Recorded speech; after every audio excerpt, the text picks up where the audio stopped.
বিসমিল্লাহির রহমানির রহিম। আসসালামু আলাইকুম রহমতুল্লাহি ওয়া বারাকাতুহু। প্রিয় শিক্ষার্থী, আমরা আজকে হাজির হচ্ছি নবম দশম শ্রেণীর গণিত বইয়ের নবম অধ্যায়ের ত্রিকোণমিতিক অনুপাত জ্যামিতিক পদ্ধতিতে নির্ণয়। 30 ডিগ্রি ও 60 ডিগ্রি কোণের ত্রিকোণমিতিক অনুপাত জ্যামিতিক পদ্ধতিতে কীভাবে নির্ণয় করা যায়, এটা কুমিল্লা বোর্ডের বোর্ড কোশ্চান যে কোনো একটা বোর্ডে আসছিল যে খ নাম্বারে যে 30 ডিগ্রি কোণের ত্রিকোণমিতিক অনুপাত জ্যামিতিক পদ্ধতিতে নির্ণয় করা। তবে দুটি একসাথে আসবে না, 30 ডিগ্রিটা আসলে 60 ডিগ্রিটা আসবে না, 60 ডিগ্রিটা আসলে 30 ডিগ্রিটা আসবে না, তবে দুইটার একই চিত্র। আমরা দুইটা একইভাবে দেখা দিচ্ছি, একটু খেয়াল করো, মনোযোগ সহকারে খেয়াল করো, তাহলে তোমরা এটা এখনই শিখে নিতে পারবে। অনেকটা জ্যামিতির মতো। তো দেখো, আমরা প্রমাণ শুরু করি। এটা দড়ি এক্স ও জেড, তুমি এই কোণটা সাদা সাইজে 30 ডিগ্রি কোণ আঁকবে। তাহলে এই কোণটার নাম কি? এক্স ও জেড ইকুয়াল হচ্ছে 30 ডিগ্রি। এবং পি, দেখো পি বিন্দুটা ও জেডের উপর একটা বিন্দু, এখানে একটা কমা দিবা। পি ও জেডের উপর যে কোনো বিন্দু,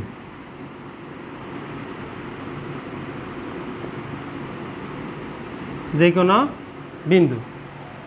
এখন পি থেকে আমরা ও এক্সের উপরে পি এমটা লম্ব আঁকবো, এই পি এমটা লম্ব আঁকবো। তাহলে আমরা এটা সংক্ষেপে লিখতে পারি পি এম লম্ব ও এক্স, পি এম লম্ব ও এক্স আঁকি। তাহলে এই কোণটা কত ডিগ্রি? 90 ডিগ্রি। দেখো, আমরা সান্দার সাইজে এই কোণ আঁকছি 30 ডিগ্রি, এখন লম্ব আঁকার ফলে এই কোণ হচ্ছে আমাদের 90 ডিগ্রি। তাইলে এই কোণ কত হবে? আমরা জানি ত্রিভুজে 3 কোণের সমষ্টি 180 ডিগ্রি। যেহেতু এই দুইটা কোণের যোগফল 120 ডিগ্রি, অতএব এই কোণটা অবশ্যই 60 ডিগ্রি হবে। তাহলে আমরা এখানে একটু 60 ডিগ্রি ইন্ডিকেট করে রাখি, এটা হলো 60 ডিগ্রি। এরপরে আসো পিএমকে কিউ পর্যন্ত এমনভাবে বর্ধিত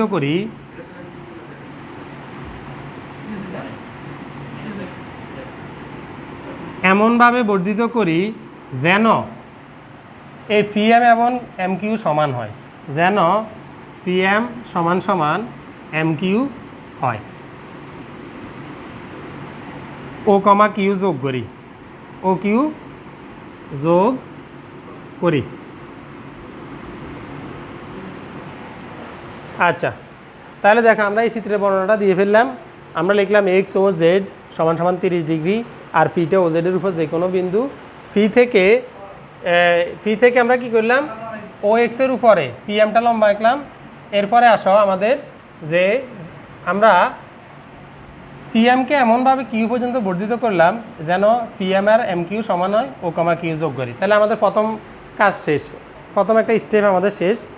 এখন দেখো, আমরা দুইটা ত্রিভুজের মধ্যে সর্বসমতা প্রমাণ দেখাবো। আর তোমরা এর আগের ক্লাসে জানছো সর্বসমতা প্রমাণ করার জন্য 3টে শর্ত প্রয়োজন। কয়টি শর্তের প্রয়োজন?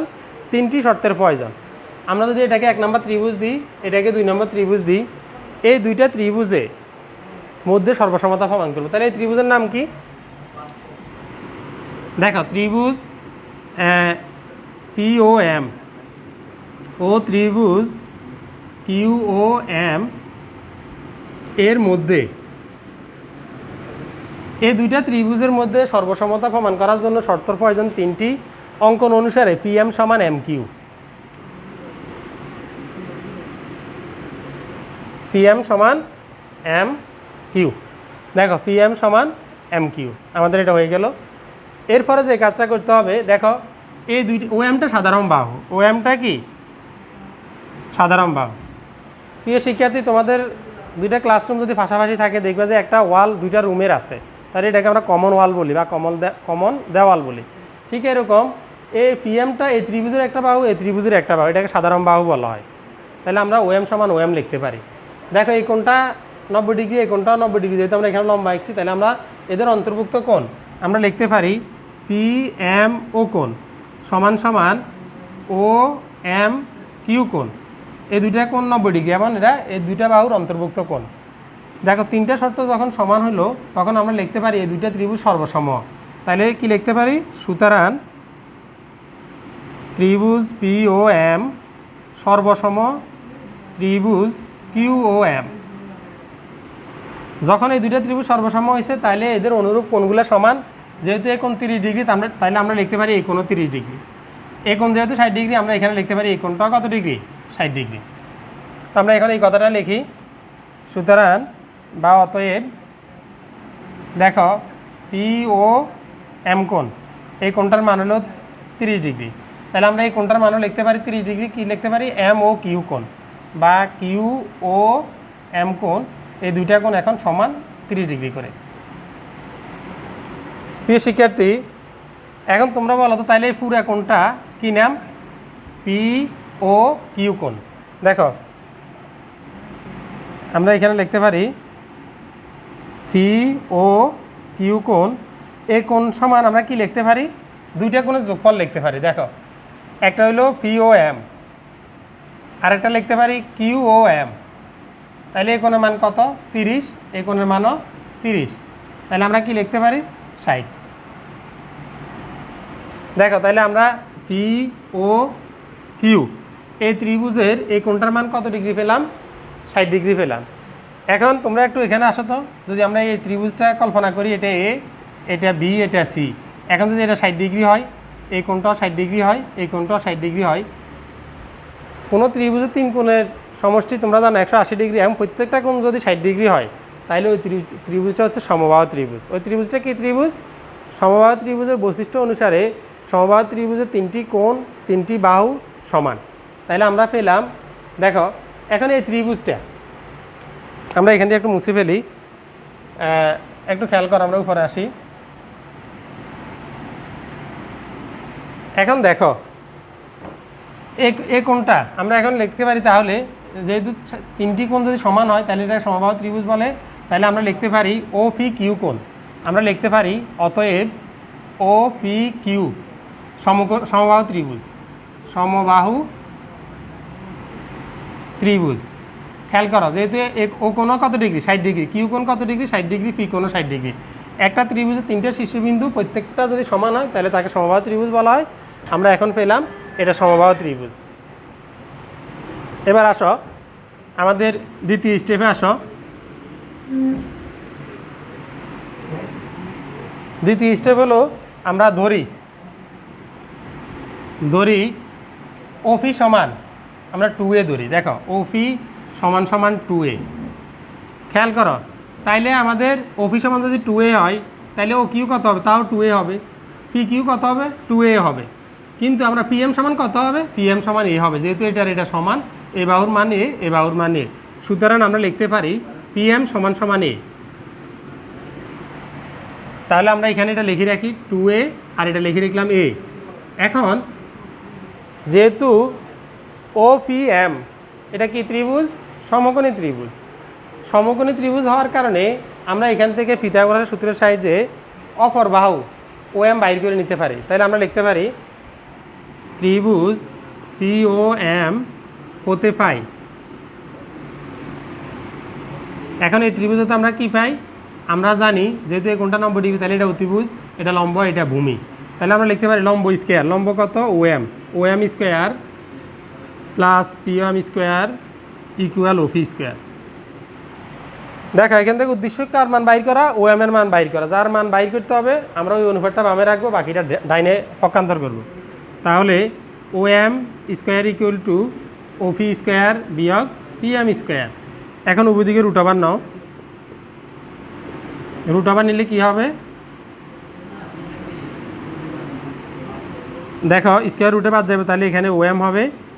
আর ওপির মান কত, 2a, তাহলে 2a স্কোয়ার মানে কত, 4a স্কোয়ার, আর এ স্কোয়ার মানে এ স্কোয়ার। এখন বিয়োগ করো, এখানে √3a স্কোয়ার। সুতরাং ও এম ইকুয়াল, দেখো √3 পূর্ণবর্গ সংখ্যা নয়, তাহলে এটা কি থাকি দেবো, এটা বর্গমূল হবে না, এটা √3 থাকি যাবে।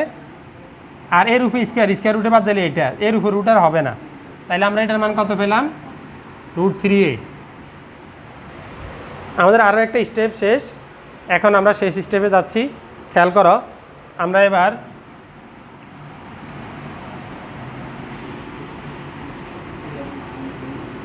এখন আসো ত্রিকোণমিতিক সংজ্ঞা অনুসারে ত্রিকোণমিতির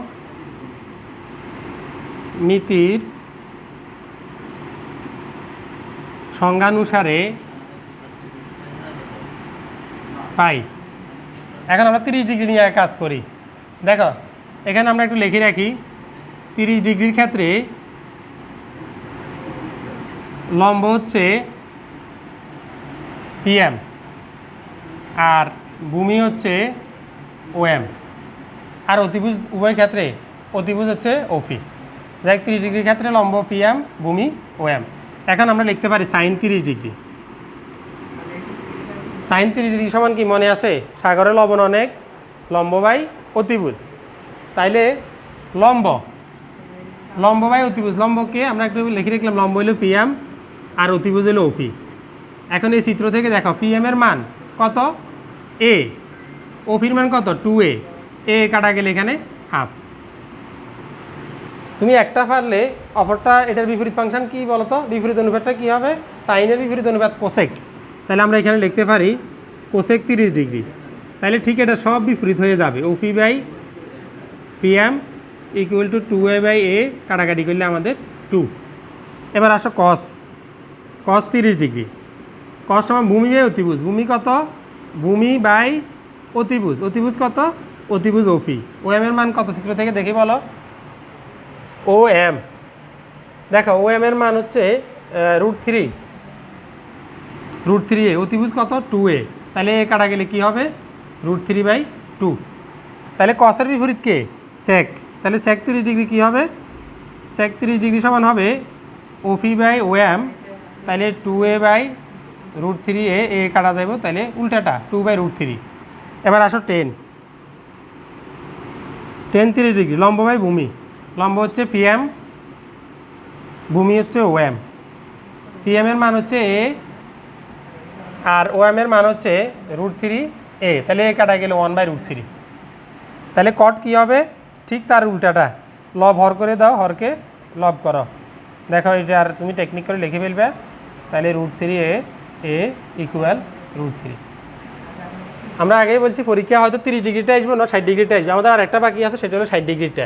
শুধু 30 ডিগ্রির ক্ষেত্রে 60 ডিগ্রি হবে। তারপর আমরা দেখাই দিতেছি পরীক্ষা দুইটা একসাথে আসবে না। এবার আসো 60 ডিগ্রির ক্ষেত্রে। 30 ডিগ্রি এবং 60 ডিগ্রির ক্ষেত্রে একই চিত্র, একই বিবরণ, শুধু 30 ডিগ্রি আসলে এটা হবে আর 60 ডিগ্রি আসলে এখন আমরা যেটা লিখতেছি এটা হবে। তাহলে এটা মুছে ফেলি এখন, খেয়াল করো। তাহলে আমরা 60 ডিগ্রির ক্ষেত্রে দেখো লম্ব কাকে বলে? প্রদত্ত কোনো সরাসরি বিপরীত বাহুকে লম্ব বলো। 60 ডিগ্রি কোথায়? এখানে। তাহলে লম্ব কিন্তু OM। এখানে লম্ব কিন্তু চেঞ্জ, খেয়াল করো। 60 ডিগ্রির ক্ষেত্রে লম্ব হবে OM, 60 ডিগ্রির ক্ষেত্রে লম্ব হবে OM, ভূমি হবে PM। আর অতিভুজ উভয় ক্ষেত্রে ঠিক, অতিভুজ দুই ক্ষেত্রে OP। এবার আসো সাইন 60 ডিগ্রি। তাহলে লম্ব বাই, আমরা জানি লম্ব বাই অতিভুজ। তাহলে লম্বকে লম্ব বাই অতিভুজ। লম্ব হলো OM, অতিভুজ কত? OP। চিত্র থেকে দেখো OM এর মান কত? √3A। OPর মান কত? 2A। তাহলে এ কাটা দিলে কী হবে? √3/2। তাহলে এটার বিপরীতকে কোসেক 60 ডিগ্রি। ডাইরেক্ট তুমি ইচ্ছে করলে লিখে দিতে পারবে 2/√3। ঠিক আছে? আর নতুন আমরা দেখাই দিই, সংক্ষিপ্ত হয়ে যায়। তাহলে এখন আমরা এখানে লিখতে পারবো কি? OP বাই, এটা উল্টাই দিবে OP বাই OM। তাহলে এটা উল্টে যাবে, 2A উপরে যাবে, √3A, এ কাটা দিলে √3/2। দেখো একটা ফাইলে তুমি অফারটা অটোমেটিকলি করে ফেলতে পারতেছ। এবার আসো কস 60 ডিগ্রি। কস 60 ডিগ্রি সমান আমরা কি জানি? ভূমি বাই অতিভুজ। তাহলে ভূমিকে এখানে, ভূমি হলো PM, অতিভুজ কত? OP। PM এর মান কত? A, অতিভুজের মান কত? 2A। কাটাকাটি করলে আমাদের দেখো হাফ। তাহলে এটার বিপরীতকে সেক 60 ডিগ্রি। তাহলে OP উপরে যাবে, PM নিচে আসবে, আর এখানে 2A উপরে, A নিচে, তাহলে 2। 10 60 ডিগ্রি আসো লম্ব বাই ভূমি। তাহলে লম্ব কত? OM, ভূমি কত? PM। AM এর মানটা দেখো, সরি OM এর মান কত? OM। তাহলে √3A আর PM এর মান A। কাটাকাটি করলে আমাদের কত হয়? শুধু √3 হয়। এখন 10 60 ডিগ্রি মান আমরা পেয়েছি √3। তাহলে কট 60 ডিগ্রি মানটা একটু দেখো এবার। তাহলে এটা উপরে হবে, এটা নিচে হবে, PM বাই OM। এ উপরে হবে √3, এ নিচে হবে, এটা কাটাকাটি করলে আমাদের 1/√3। প্রিয় শিক্ষার্থী, তাহলে আমাদের আজকে আমরা যা শিখলাম সেটা হলো 30 ডিগ্রি এবং 60 ডিগ্রি কোণের ত্রিকোণমিতিক অনুপাত জ্যামিতিক পদ্ধতিতে কীভাবে নির্ণয় করা হয়। এটা পরীক্ষায় আসে, ভালোভাবে শিখে রাখবে এটা। তো সবাইকে আজকে এই পর্যন্ত ধন্যবাদ। আল্লাহ হাফেজ।